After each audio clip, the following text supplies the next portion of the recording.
eBay lost it! This beautiful, custom, hand-built, bespoke computer. That all sounds a little bit dramatic, and it is. It's a bit of a tale, and in this video, I'll try very hard to put right this terrible wrong. But first, let's go into exactly what happened.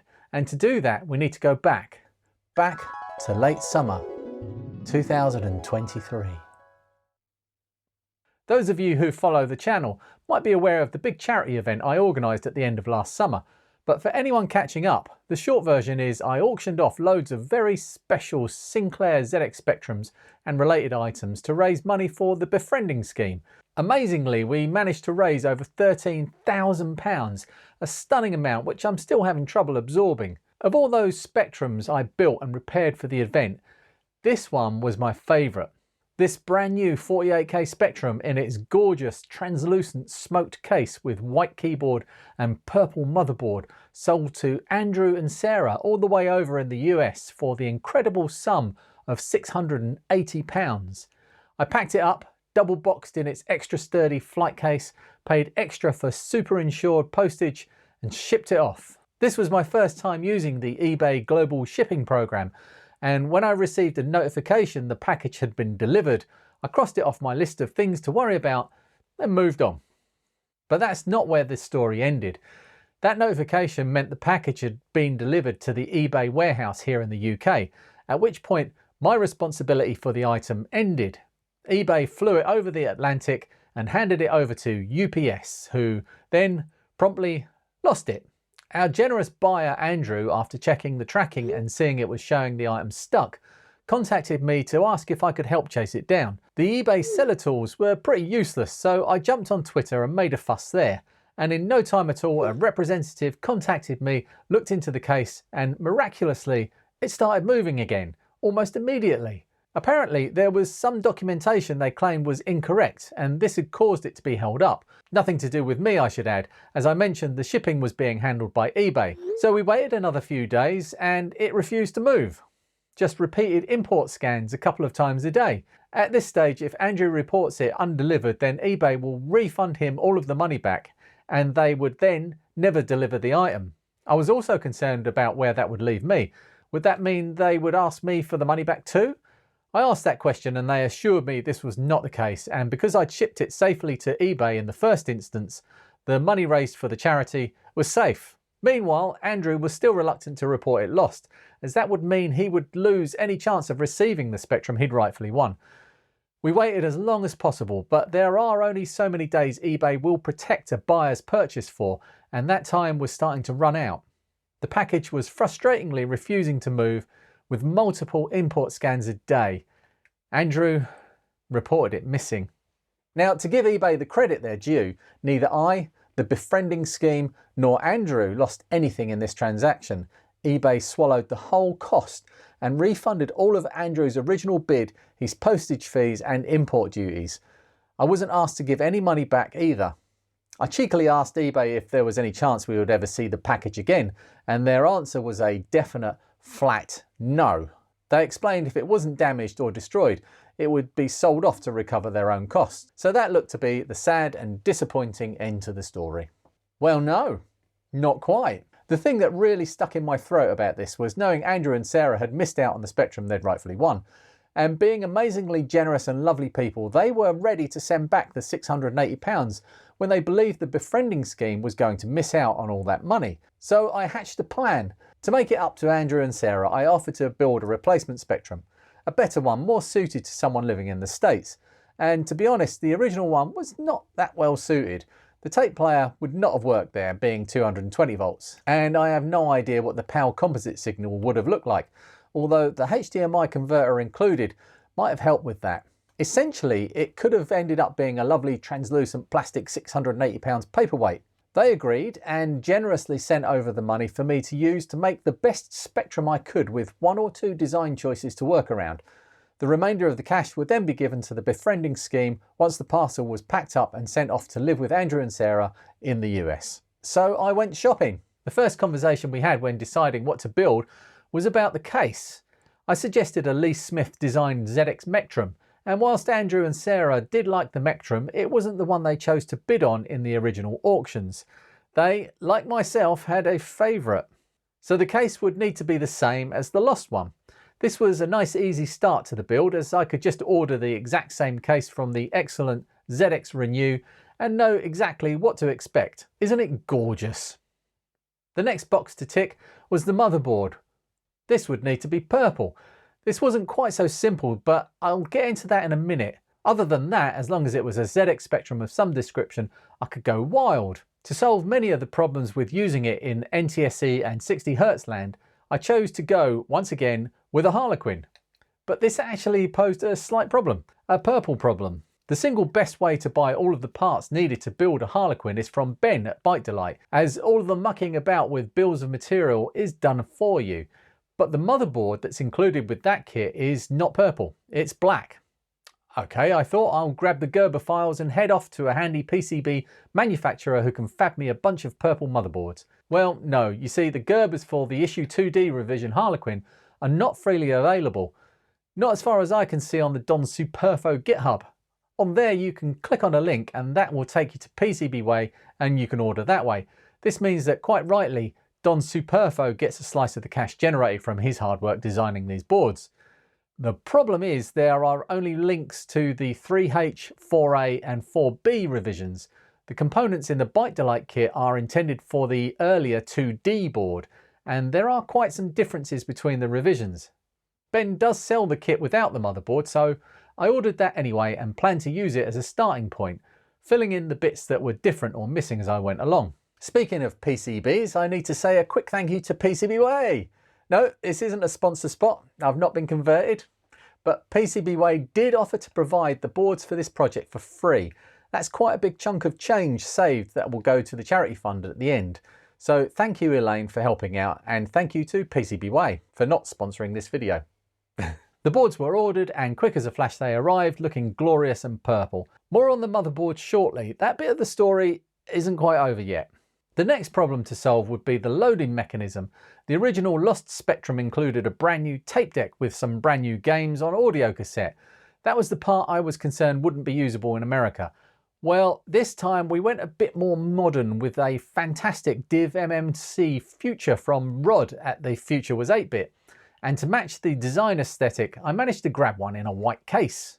A smoked grey case with its cool white keyboard and faceplate. A white Div MMC Future, a purple Harlequin 128K. This is looking like a pretty sweet package. Probably a good idea to put it all together now. The one thing I was really not looking forward to was piecing together all of the parts I would need to make the latter revision Harlequin motherboard work with the kit bought from Byte Delight. Well, fortunately for me, I didn't have to. Chris, one of the brilliant volunteers at Neil's RMC Cave Museum, had previously helped with the charity efforts by donating one of the infamous Heber flight cases. He'd offered to donate another one, but this time I declined, as sending one of those overseas is kind of expensive. When he heard me complain about the different motherboard revisions on a previous video on my second channel, he jumped to the rescue, offering the correct revision motherboard in the perfect purple colour. So I'm ready to put all this together now. And don't worry, not only does this tale have a happy ending, it also has a twist, but I'll save that for later, so stick around if you want to know what happened next. Time to put this Harlequin together. As usual, Ben has done an amazing job of making this process as painless and enjoyable as possible. The instructions are easy to follow and the parts are all bagged up with labels. This will be my third Harlequin build, so I should be getting pretty good by now. One thing I will need to do first before I get started on the packets of passives is fit this AD724 video encoder chip. This takes the RGB signal and converts it into either a PAL or NTSC composite signal. It's also the only chip on here that is surface mounted, with all of the others being chunky through-hole. And normally if you buy the full kit from Byte Delight with its black motherboard, this chip would already be fitted, so if surface mount soldering is not your thing, you need not worry. Personally, I really like surface mount soldering. I think it's actually easier than through-hole. Takes a bit of getting used to, and you need the right shaped tip on your iron. Okay, now the diodes. I'm following the instructions to the letter on this build, even installing the optional parts. On my last build, I didn't install one of the resistor packs that is marked as optional, and that resulted in a lot of head scratching when it turned out it was not actually optional, but simply fitting it fixed the issue. Then the resistors. A request to Ben at Byte Delight is for an interactive bill of materials, or IBOM. That would make this so much easier. A million sockets are soldered in place next. I'm using my new fume extractor that Fuzzy Lee dropped off for me. A handful of transistors, a bunch of capacitors, some headers, connectors and switches, and finally a whole load of chips. So many chips. Care should be taken when inserting these. You don't want to put them in misaligned, and it's super easy to bend over legs if you're not paying close attention. I'm going to blame my filmmaking at the same time for my mistakes. Once the last chip was inserted, I plugged it in and gave it a test, safe in the knowledge that I'd done this a few times before and forgetting that 2 out of the 3 times they didn't work on the first power up. Well, make that 3 times out of 4. I was greeted with a garbled screen. Well, that's okay. Maybe I'd missed a component or put one in the wrong position. I checked it against my own Harlequin. No missing components, and they were all correct. Or maybe a chip was in the wrong way around or in the wrong place. I checked against the schematics. All the chips were in the right way and in the right sockets. Could it be a bent pin? I took all the chips out one by one and found 2 bent pins. But when I fixed them, it was still broken. Could I have missed soldering one of the pins on a socket? I'd done that before. I checked wearing my head-mounted magnification and then again with a microscope. I didn't find a single unsoldered leg or stray piece of solder bridging anything. I searched the internet for other similar faults and nothing was conclusive, mostly going over what I'd already checked. In desperation, I took all of the chips off of this board one by one again and put them in my own Harlequin, and they all worked perfectly. I'd wasted a day's tinkering by this point and walked away to clear my frazzled brain. I came back sometime later and gave it some thought. All of the components are there and in the right positions. There are no bridges in the places I've been soldering. All of the silicon is working. It's unlikely but not impossible that one of the passives is faulty. So what's the most likely thing that could be wrong? Well, the most likely thing is I did something wrong, and the most likely thing I did wrong was miss a pin somewhere. I set about searching the back side of the board again, looking for that hidden fault. Ever hear the expression, you can't see the wood for the trees? Well, it turns out I'd not missed a single pin. I'd missed a whole chip's worth. Actually, it did have 2 pins soldered, enough to hold it in place, but I had forgotten to solder a whole bunch of pins on one of the sockets. I soldered them up, plugged it in, switched it on, and it sprang to life. Phew! And here it is completed. The Harlequin is an incredible piece of electronic design, fitting so much logic into the exact same form factor as the original rubber key ZX Spectrum is an incredible feat, and all done using off-the-shelf parts with no custom silicon required. Now, before I can put this motherboard into the translucent ZX Renew case, I need to make a few modifications. This is the scary bit. Getting this wrong will mean buying a whole new case. The only change needed is an opening for the RGB socket. First, with the motherboard inside the case, I roughly mark where I want to cut and then cover the area around it with some blue tape. This will make it easy to see where I need to cut and at the same time should hopefully protect the surrounding area from damage. I could drill away some of the plastic, but getting that perfectly square is tricky with a perfectly round drill bit. So instead I'm falling back on my woodworking skills by sawing straight lines down close together. Then using a sharp marking knife and a steel rule, I score a line across the base of the cuts and snap off the bits of waste plastic. That leaves me with a rough edge I can fettle with a file down to the tape line. With both sides cut out and the 2 halves together, I can check the hole looks nice and square. Well, that looks factory to me. And with the motherboard inside, it looks even better. Now I can fit the keyboard membrane and screw it all together. I did actually put this faceplate in slightly the wrong position, which made the keys on the top row stick. I've fixed that now and it all works as it should, which just leaves some testing to do. Plugging in the Div MMC, I can load up one of my favourite games and enjoy this beautiful replacement ZX Spectrum. Stop! What? Stop, stop, stop, stop. That's not the end of the story.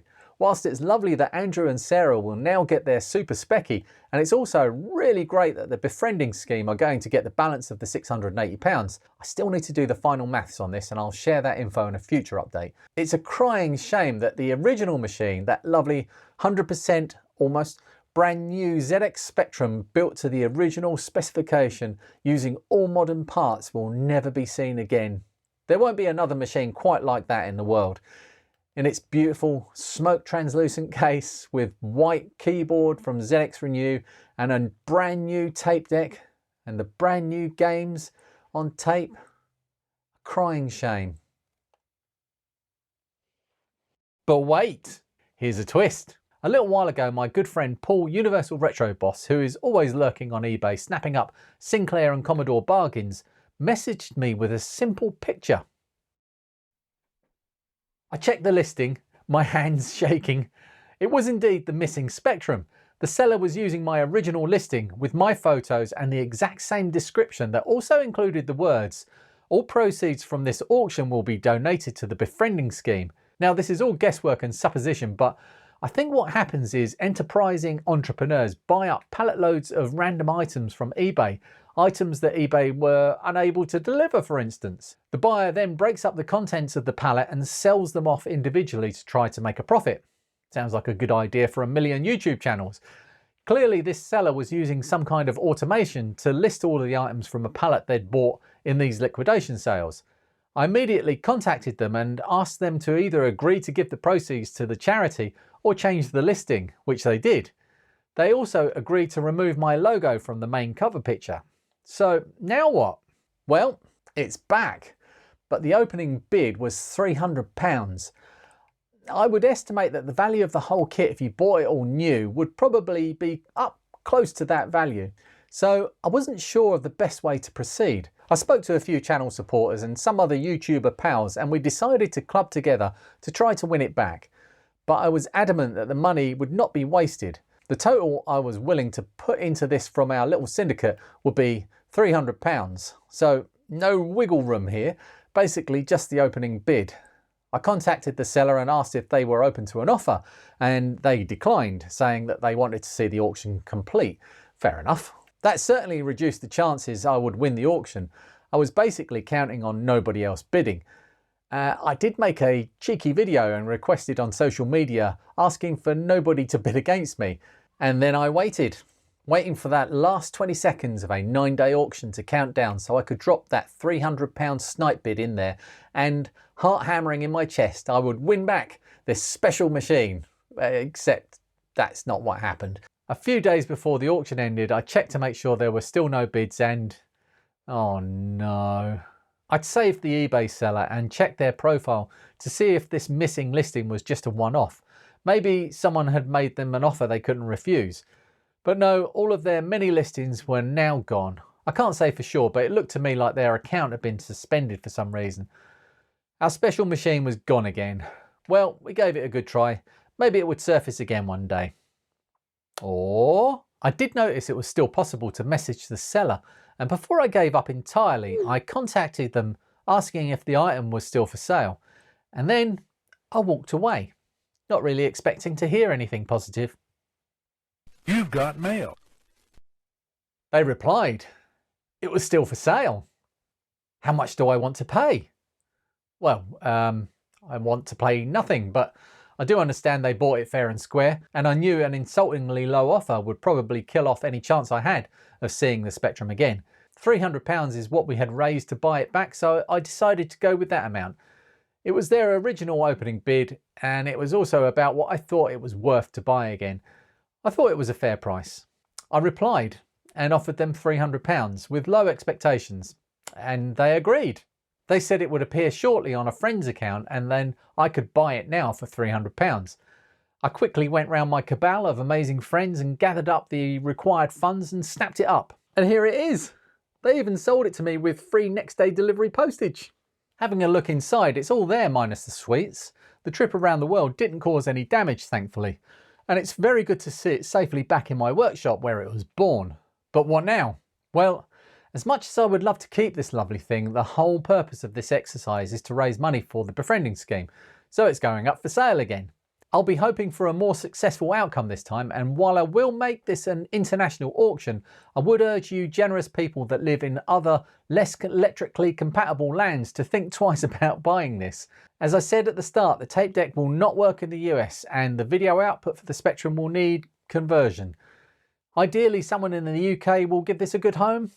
Due to my current family circumstances, I'm unable to run a big event or host a live stream to promote this, so I'm relying on all of you out there to get the word out about this one.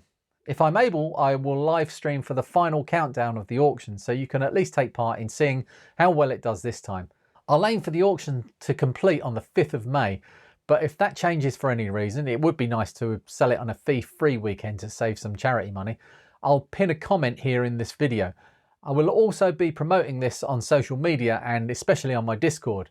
All links will be in the description. Good luck bidding. Oh, and a last minute addition thanks to the generosity of Super Channel supporter Andy Taylor, who snapped up a bargain Harlequin kit being sold on my More Fun Making It Discord server and offered it to me to sell for charity. So I'll build this other kit and install it in an original case, making the same modification to the back for the RGB port, and this will be up for auction at the same time. But that's not all I'll be doing for charity this year. These Spectrums are just a little appetizer and a amuse-bouche if you like. Not long after this sells, we're going to do it all again. Later in the summer, assuming my life has stopped being a slow motion car crash by then, I will be organising another charity event along the same lines as the last one. But this time it's Commodore.